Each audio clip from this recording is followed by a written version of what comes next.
Project powered by Tenergy, producteur indépendant d'énergie renouvelable, and EV Shop, kits and parts for EV conversions. Bonjour et bon retour sur notre chaîne EV World Tour, toujours Rémi et Alexandra en direct d'ici Marseille. Malgré les chaleurs intenses qu'on a eues ces derniers jours, on fait toujours pas mal de progrès dans l'aménagement intérieur de Nano, notre van électrique. Donc cette semaine, Alexandra, qu'est-ce qu'on a fait? Alors, on a commencé les réseaux, on a même tiré tous les réseaux.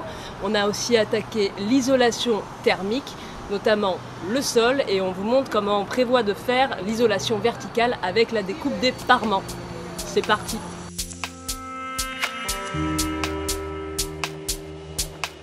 Moi j'ai bien envie de faire quelque chose d'un peu plus compliqué aujourd'hui. En fait, l'isolation, tout ça c'est bien, mais moi ce qui m'intéresse c'est les réseaux électriques, enfin tous les réseaux du van, 12 volts, 48 volts, 220 volts alternatifs, les réseaux d'eau propre et des eaux usées.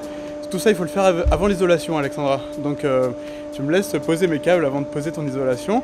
Regardez, j'ai déjà tout préparé, tous les réseaux sur ces petits croquis derrière. C'est pour l'instant sommaire, mais donc aujourd'hui je vais poser les câbles dans le van avant qu'il n'y ait plus du tout accès.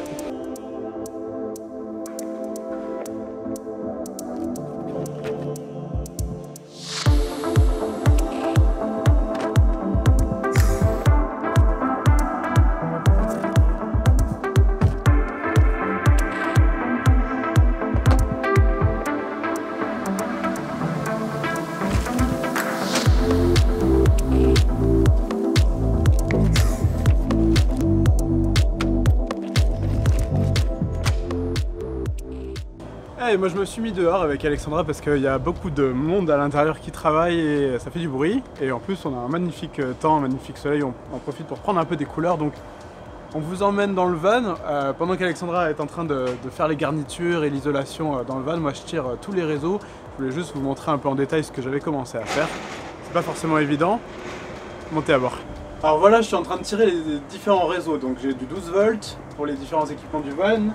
J'ai du 220 volts pour recharger nos appareils, la cuisson, tous les appareils en fait électroménagers qu'on a dans la cuisine. Et j'ai aussi du 5 volts, normalement USB, pour recharger tout ce qui sera en USB. Voilà. Tous ces fils en fait arrivent ici parce que ça sera ma trappe où j'aurai tous mes équipements, donc fusibles, relais et tout ce qui est électrique. Et ça sera accessible par l'extérieur par cette trappe qui est fermée à clé. Donc je vous montre un peu le détail. Pour l'instant je me suis juste fait un petit montage comme ça, donc j'ai le relais, le tableau électrique 220 volts et là les fusibles 12 volts. Une fois que j'aurai fini de tirer tous les fils à différents endroits du van, parce que ça doit aller en haut, à l'extérieur, devant, derrière et tout machin, je vais commencer à câbler ça. Donc ce qui est important quand on fait des cheminements de câblage comme ça, c'est qu'il faut avoir bien réfléchi à l'avance à ce qu'on veut faire. Donc bon, c'est rudimentaire, mais je m'étais imprimé comme ça quelques plans du van. J'ai dessiné les différents réseaux, savoir où ils allaient, dans quel sens, en haut, en bas, devant, derrière, à gauche, à droite. Et comme ça je sais maintenant, sans trop me prendre la tête, où doivent aller chaque câble et quelle tension ils doivent transporter, surtout quel courant. Parce que la puissance, donc le courant qui passe dans le câble, va déterminer donc la taille du fusible et aussi le diamètre du câble. Par exemple, ces gros câbles qu'on voit derrière moi, c'est les câbles de la batterie 12 volts. Ils sont censés alimenter tout le réseau, donc ils doivent être bien dimensionnés pour passer jusqu'à 200 ampères. Même chose pour les câbles de 220 volts. Celui-là, c'est par exemple celui de la cuisinière électrique qui monte jusqu'à 3000 watts. Donc chaque câble a sa fonction, il faut bien réfléchir à tout ça avant pour qu'une fois dans le van, on ne se pose pas trop de questions.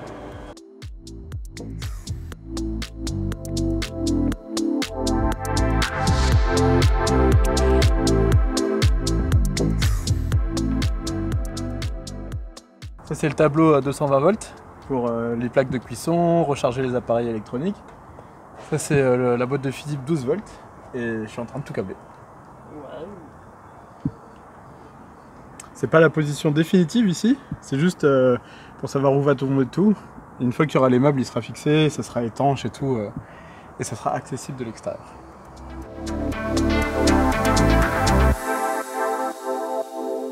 Alors c'est parti pour l'isolation. Donc l'isolation, comme vous pouvez le savoir si jamais vous avez un popo, c'est assez compliqué.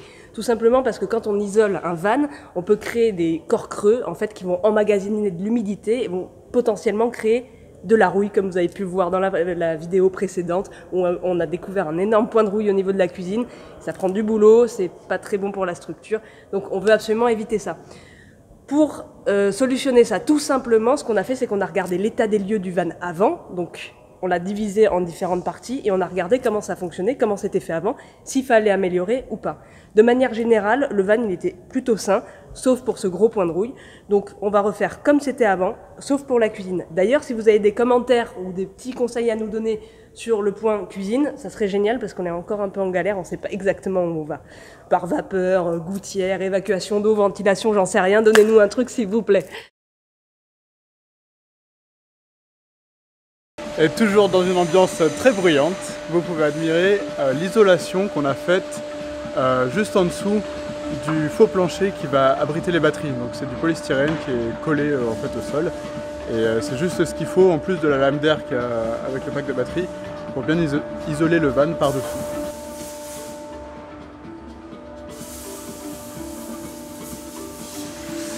Donc je vous ai parlé précédemment de l'isolation. On s'est posé la question, est-ce qu'on isole l'habitacle ou pas? Étant donné qu'on va quand même passer des cols en Himalaya, on s'est dit au moins un petit polystyrène, histoire que le froid ne nous monte pas dans les pieds, ça peut être cool. Donc du coup, on a fait juste quelque chose comme ça, voilà, ça brille. Alu polystyrène 2 mm à l'avant, sous les tapis de sol, ça donne ça. Et on vous dira si ça marche ou pas. Bien entendu, isoler l'habitacle, ça permet aussi d'isoler au maximum le van, parce que si on isole l'arrière mais qu'on n'isole pas l'avant, c'est pas que ça sert à rien, mais on perd beaucoup en efficacité. Donc du coup, on a décidé de faire le plus possible.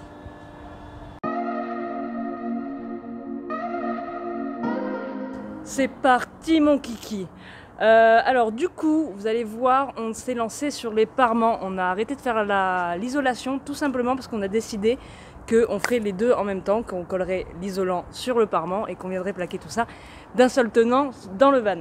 Comme l'astuce des courbes des meubles, on a récupéré les parements, on a fait les patrons, on a choisi un bois, c'est du peuplier 3 mm. Et du coup, on a juste redessiné et on redécoupe tout pour avoir exactement ce qu'il faut. On a bien vérifié que ça aille bien, qu'il n'y ait pas trop de jours, s'il y avait des choses à rectifier. Et puis au final, c'est nickel, c'est un peu gondolé. Et du coup, on refait tout propre. Donc du coup, aujourd'hui, on apprend à se servir d'outils dangereux, genre ça. Alors il faut normalement la présence d'un adulte, mais on n'a pas trouvé. Donc on se débrouille comme on peut. Voilà, donc la scie sauteuse, nous avons la scie circulaire qui est là-bas. Ça c'est très dangereux, ça fait peur. Hein. Et pourquoi j'ai pris l'accent marseillais, je sais pas.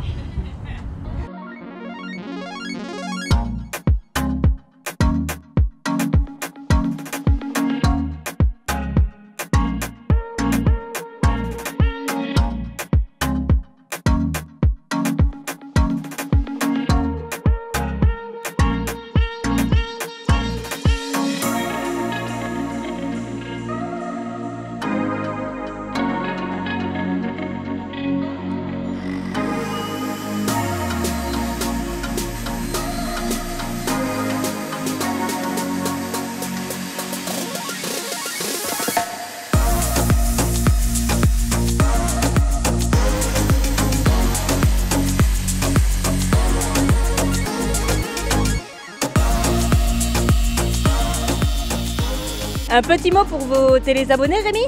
C'est trop bien de travailler le bois, c'est vraiment agréable. C'est un super matériau, c'est mieux que le métal. Et on s'éclate avec Alexandra. Du coup, on a mis du scotch en plus pour éviter que ça fasse les petites dents comme ça, parce que ça, c'est pas joli. On s'entraîne pour le futur. Tout ça, ça va être recouvert, mais pour les autres parements, ça sera plus propre.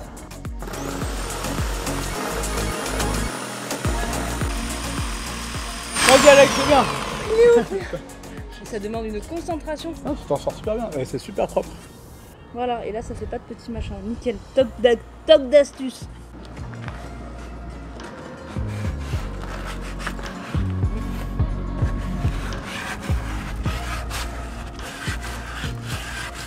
Mieux que le bien, c'est de le faire.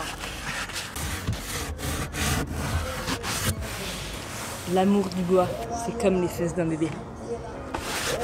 Ah, c'est le kiff de bosser dehors. Vendredi après-midi, il fait chaud. Alex. Alex, elle veut nous dire quelque chose sur le travail du bois. C'est trop cool. Faut arrêter la conception, faut juste le faire quoi. C'est ça, c'est le plus important. Foncez, foncez, fonce. Voilà, je suis hyper contente, c'est trop satisfaisant. pas magnifique, il va être caché, mais c'est quand même la satisfaction du travail bien. Les parements verticaux de l'habitacle, comme vous avez vu, j'ai découpé, donc ça donne ça, avec tous les petits trous et tout.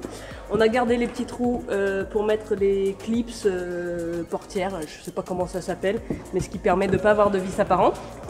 Donc ça, il a fallu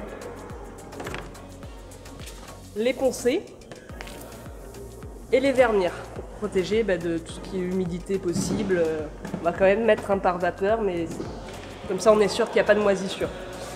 Donc faut poncer une fois, vernir, attendre 12 heures, c'est long. Celui-là, je vous le conseille pas, c'est trop long, c'est chiant. Voilà, ça, faut pas prendre.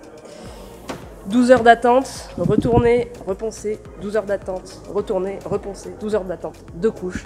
C'est long, c'est trop long. Et donc là-dessus, après on va mettre une mousse, un petit revêtement simili-cuir certainement. Et donc tout ça, on vous montre ça la prochaine fois.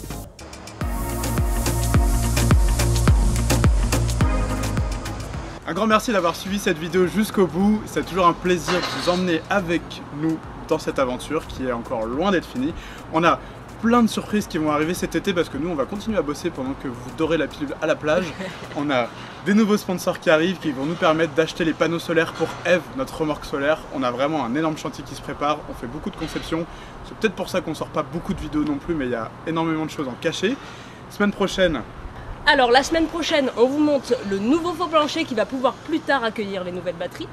On va faire l'habillage des portes et on avance encore une fois sur l'isolation et les parements intérieurs. Le van commence à prendre de la gueule, ça fait plaisir, ouais. On continue. Toujours si vous voulez suivre l'avancement du projet entre les vidéos YouTube, on fait pas mal de photos, de stories sur Instagram, donc le lien est dans la description. Notamment, belle surprise, on vous fait des petites vidéos hors série sur la conversion électrique. Et on enchaîne sur les questions de la semaine, sur les vidéos précédentes. On vous rappelle, vous pouvez toujours laisser un petit commentaire, on les lit avec plaisir. Alors, concernant les questions sur le dernier épisode, vous avez été plusieurs à nous dire que c'était pas bien d'avoir cogné sur le patch d'isolation phonique et qu'il fallait taper à côté sur la tôle, notamment Antoine. Donc bien remarqué Antoine, en effet, c'est une erreur de notre part. Donc du coup je vous remets le comparatif en image. Et ensuite il y a Steph moi qui nous demande pourquoi on n'a pas mis de l'isolant partout finalement, puisque c'est relativement efficace comme on a pu le voir, mais pour 2 bonnes raisons. Le prix déjà, et le poids, parce que c'est une sorte de goudron autocollant qui a la propriété justement de changer la résonance dans la tôle. Alors il y a des gens qui en mettent de partout en effet, mais en fait on voit très bien qu'avec quelques patchs placés aux bons endroits sur la tôle, ça suffit largement. Donc voilà, pour des questions de poids et de prix, on en a mis juste là où il fallait. Sur ce, on vous dit à une prochaine sur la chaîne Viewer Tour. On est toujours ravis de vous emmener avec nous. Et n'oubliez pas, on a tous le droit de se sortir les doigts. Bye bye. Ciao.